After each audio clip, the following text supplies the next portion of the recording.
Oke, assalamualaikum warahmatullahi wabarakatuh. Sekarang saya lanjutkan untuk topik yang kedua pada pertemuan ini, yaitu standar dokumentasi keperawatan. Oke, apa maksudnya standar dokumentasi keperawatan itu? Jadi kita di sini akan dijelaskan format-format apa aja dan bagaimana langkahnya, apa tujuannya dalam melakukan standar dokumentasi keperawatan. Ini udah dibagi atas sama sebenarnya lama ya, ada 5. Jadi dari dokumentasi pada pengkajian, diagnosa keperawatan, perencanaan, implementasi, dan evaluasi. Jadi sama, kita merujuk pada proses keperawatan yang kita mulai dari pengkajian, diagnosa keperawatan, perencanaan, kemudian implementasi dan evaluasi. Nah, dokumentasi pada pengkajian.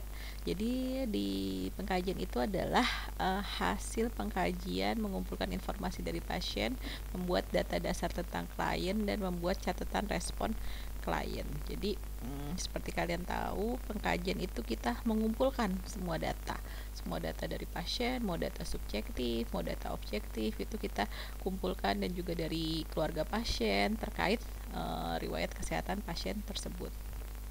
Nah, tujuannya pertama tentu saja ini adalah dasar dari penulisan ASKEP gitu. Jadi ketika kita mengumpulkan data itu, semua data itu nanti akan kita gunakan untuk penulisan ASKEP. Kemudian kita mengidentifikasi kebutuhan dan respon klien terhadap masalah kesehatan yang dialami. Kita lihat apa saja keluhannya. Biasanya kan kebanyakan pasien yang datang itu keluhannya adalah nyeri. Nah, kita lihat kan nyerinya itu seperti apa, skalanya berapa, intensitasnya di mana. Nah, itu kita lihat. Kemudian data yang diperoleh dari klien itu dapat terdokumentasi dengan baik sehingga dapat digabungkan dan diorganisasikan sesuai hasil pengkajian. Jadi nanti dikumpulkan semua, nanti di tahap keduanya kita akan mengklasifikasikan. Jadi kita akan ini berhubungan dengan ini satu kelompok untuk dikelompokkan gitu loh.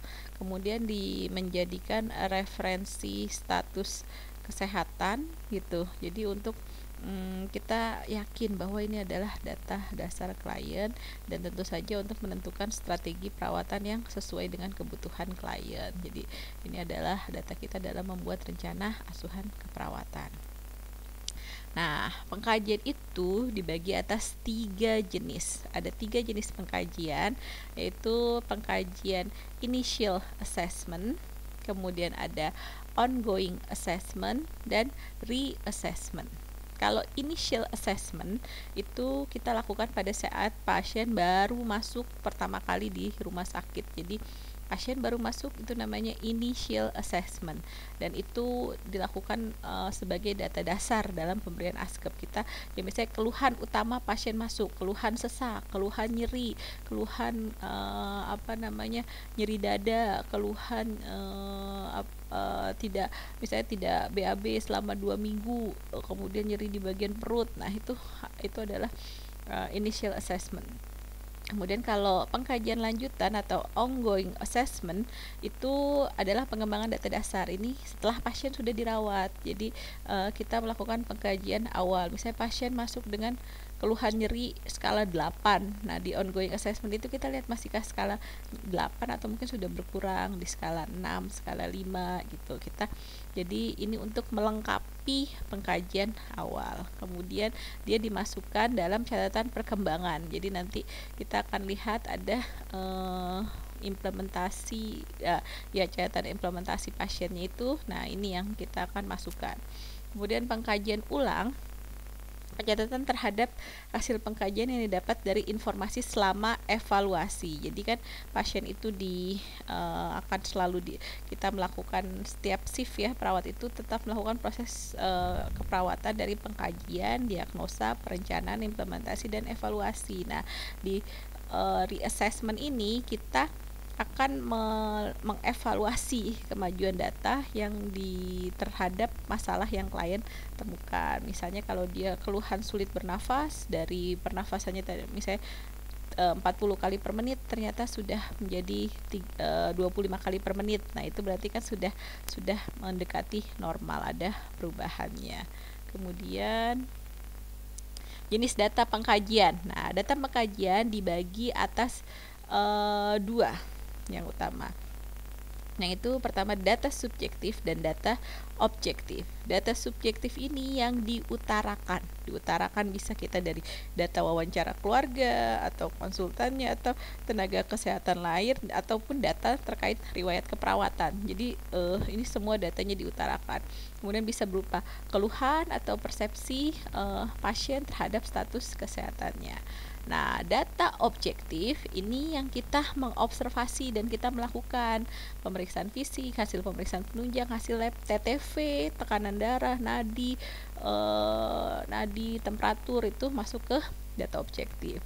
Status kesehatan, pola coping, dukungan pasien, kemudian itu juga di data objektif itu harus akurat, nyata, dan relevan. Jadi kita benar-benar itu kita temukan langsung untuk data objektif, dan perawat itu harus memperoleh data yang akurat dan terukur, karena nanti divalidasi dan evaluasi juga jadi akan mudah gitu loh.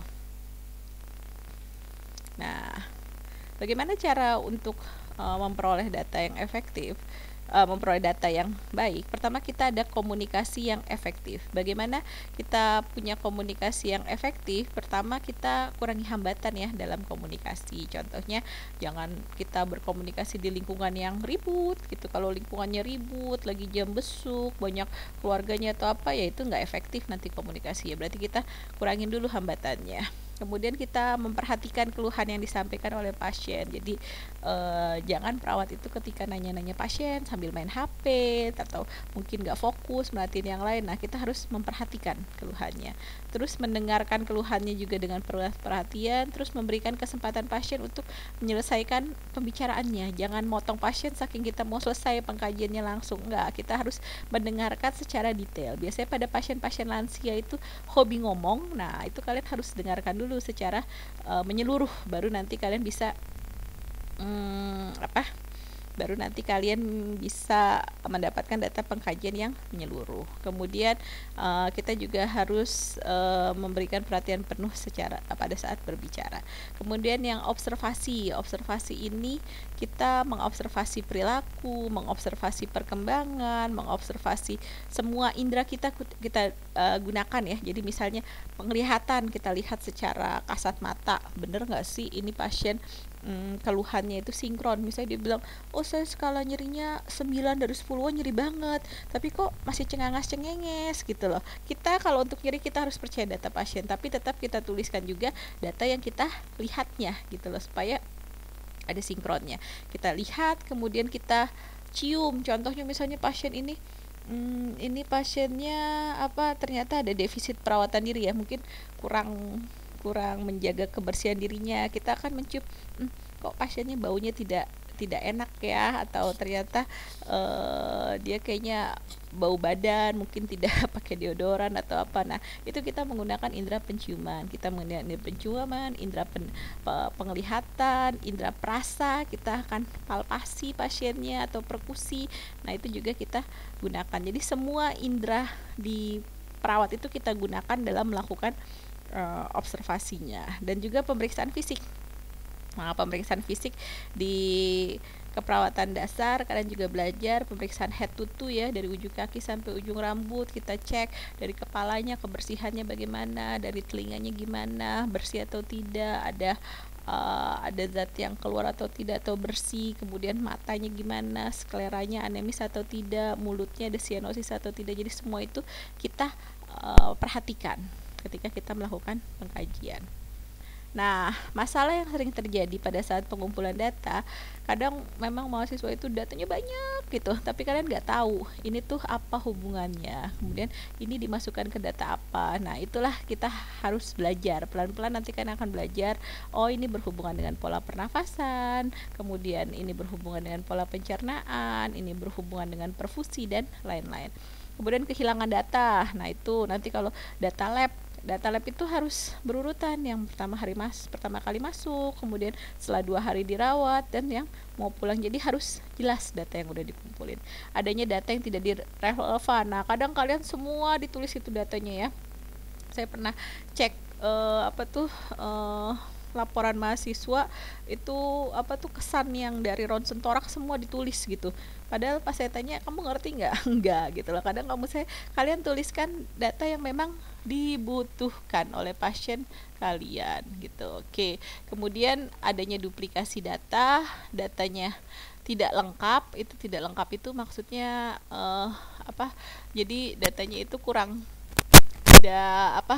tidak semuanya ditulis secara detail. Misalnya kayak nyeri, ternyata hanya skalanya doang, tapi tidak tempatnya dan lain-lain. Kemudian kegagalan dalam mengambil data yang baru dan interpretasi data dalam mengobservasi perilaku. Kemudian dokumentasi diagnosa keperawatan. Diagnosa itu berdasarkan Nanda adalah keputusan klinik tentang respon individu, keluarga, dan masyarakat tentang masalah kesehatan aktual dan potensial gitu. Sebagai dasar seleksi intervensi keperawatan untuk mencapai tujuan asuhan keperawatan sesuai kewenangan perawat. Jadi diagnosa itu kita sudah membuat keputusan, oh ini loh ternyata penyakit, masalah kesehatannya ini yang aktual, ini yang risiko, dan ini yang potensial. Nah, apa perbedaan diagnosa keperawatan? Kan harus membedakan. Diagnosa keperawatan dan diagnosa medis itu berbeda. Jadi kalau diagnosa medis itu fokusnya pada pengobatan penyakit. Kalau diagnosa keperawatan kita fokus pada reaksi atau respon terhadap tindakan keperawatan dan tindakan medis lainnya. Tindakan keperawatan itu kita fokusnya pada kebutuhan dasar manusia. Jadi bukan ke pengobatan, kita fokus ke KDM, kebutuhan dasar manusia. Ingat lagi hierarki Maslow ya. Kemudian kalau orientasi ini keadaan patologis berarti berhubungan dengan penyakit. Nah, perawat kebutuhan dasar individu atau bisa juga kebutuhan dasar manusia, sama ya, jadi KDM-nya. Kalau medis cenderung tetap mulai sakit sampai sembuh. Nah, kalau medis cuma itu sehat sakit gitu kan. Nah, kalau keperawatan itu bisa berubah sesuai kondisi klien, karena memang nursing itu science and art ya, kita itu lebih unik. Jadi kadang mungkin ada pasien DBD yang kayaknya lemes banget tidur mulu, tapi ada pasien DBD yang masih ketawa-ketawa, dia kayaknya malah susah disuruh di ruangan aja, malah senengnya jalan-jalan, kayak nggak sakit dan lain-lain. Sama juga kayak sekarang nih yang COVID-19 gitu, ada orang yang kayaknya parno, tapi ada yang orang kayaknya malah nggak bisa disuruh di rumah aja. Nah itu kan manusia itu unik. Kemudian kalau diagnosa medis itu mengarah pada tindakan medis yang sebagian dilimpahkan pada perawat. Kalau diagnosa keperawatan itu fungsi mandiri perawat. Makanya saya biasanya selalu menekankan ke mahasiswa dalam membuat Renpra, fokus pada tindakan mandiri perawatnya. Apa tindakan yang kalian bisa lakukan sendiri, bukan sesuatu yang kolaborasi terkait obat, oksigen, NGT itu kolaborasi, tapi pikirkanlah tindakan keperawatan yang mandirinya. Nah, bagaimana menulis diagnosa? Pertama, kita ada empat tahapan ya. Pertama, kalian mengelompokkan datanya. Gimana kelompokin data? Kalian hubungin nih, kalau misalnya contohnya, kalau misalnya ada keluhan nyeri menelan. Karena ada nyeri menelan itu efeknya apa? Oh, dia ternyata ada penurunan berat badan lebih dari 10 kilo selama 12 bulan. Oke, kita itu kan data dari pasien. Oke, kita ukur pasiennya tinggi badan, berat badan berapa, tinggi badan 165, berat badan 45. Ini bisa juga kita ukur IMT-nya setelah itu. Kemudian setelah kita dapat itu, kita dapat berarti interpretasinya ini dia ada gangguan pemenuhan nutrisi kurang dari kebutuhan tubuh. Kemudian kita validasi datanya. Tadi kita ngukur berat badan klien akibat tumor yang dideritanya tadi kan lebih dari 10 kilo. Nah, kemudian diagnosa keperawatan itu terdiri dari problem, etiologi, dan symptoms. Jadi kalau pada kasus pasien ini kita bisa menegakkan diagnosa gangguan pemenuhan nutrisi kurang dari kebutuhan tubuh yang etiologinya adalah intake yang tidak adekuat dan ditandai dengan klien mengatakan BB turun lebih dari 10 kilo dalam 12 bulan. Terakhir, klien mengeluh nyeri saat menelan sehingga menghindari untuk tidak makan, tinggi badan, ini salah ya, tinggi badan 170, berat badan 50 kg. Nah ini ada penambahan 55 ya. Jadi tapi maksudnya ini data yang sama kok dengan pasien ini. Jadi dalam menyusun diagnosa itu kita gunakan problem, etiologi, symptoms. Oke. Nah ini kategori diagnosa keperawatan. Ada 3 diagnosa keperawatan, yaitu aktual, resiko, dan wellness. Wellness atau kita sebut juga dengan potensial. Kalau aktual, dia itu menjelaskan masalah yang nyata.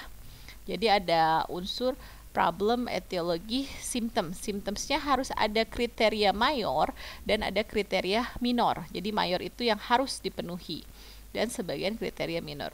Contohnya, diperoleh data klien mual, muntah, dan diare. Turgor itu elastisitas kulit ya, jelek selama 3 hari. Diagnosa bisa kekurangan volume cairan tubuh berhubungan dengan kehilangan cairan secara abnormal. Kalau resiko ini belum terjadi, ini akan terjadi jika tidak diintervensi gitu. Nah, kalau di sini unsurnya itu baru problem sama etiologi karena memang belum terjadi. Kan kalau symptoms itu yang sudah aktual. Nah, penggunaan istilah risiko dan risiko tinggi tergantung dari tingkat keparahannya. Kalau memang sudah, wah ini kayaknya bisa makin deket nih, nah itu kita taruh di risiko tinggi. Kemudian risiko gangguan integritas, contohnya risiko gangguan integritas kulit berhubungan dengan diare yang terus menerus. Ini contohnya hampir sama yang ini ya. Jadi ketika dia misalnya turgor kulitnya jelek, kemudian dia ada diare, dia yang aktualnya itu kekurangan volume cairan tubuh berhubungan dengan kehilangan cairan secara abnormal. Tapi jika ini tidak teratasi, dia beresiko nanti ada gangguan integritas kulit gitu. Jadi kulitnya bisa gampang luka atau apa karena memang turgornya jelek. Kan turgor itu elastisitas. Nah, kemudian ada bentuk diagnosa yang ketiga adalah wellness. Wellness itu adalah